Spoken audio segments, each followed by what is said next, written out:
Top quality और consistent performance के लिए सिर्फ सिल्वर पंप नाम याद रखना। નમસ્કાર, આપ જોઈ રહ્યા છો TV9 અત્યાર સુધીના તમામ ખાસ સમાચારો સાથે હું છું ઝરણા સોની। ગીર સોમનાથથી કલાકાર દેવાયત ખવડ દ્વારા જે હુમલાનો મામલો સામે આવ્યો હતો તેમાં પોલીસે તપાસ દરમિયાન મળેલી 2 કાર મુદ્દે ખુલાસો થયો છે। આ બંને કાર દેવાયત ખવડની ન હોવાનું પોલીસ તપાસમાં ખુલ્યું છે।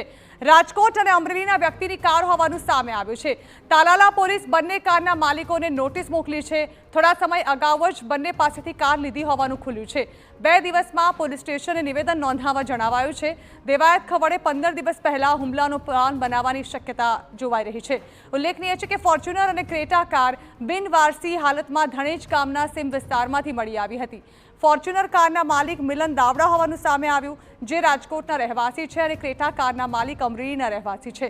બંને કારના માલિક પાસેથી દેવાયત ખવડે થોડા સમય પહેલા જ કાર લીધી હોવાનો ખુલાસો થયો છે।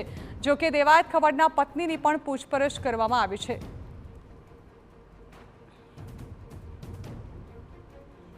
ये फॉर्च्यूनर गाड़ी है जेना रजिस्ट्रेशन नंबर है GJ18B9523 जे राजकोटना दावड़ा मिलनभाई बाबूभाई एना ओनर है।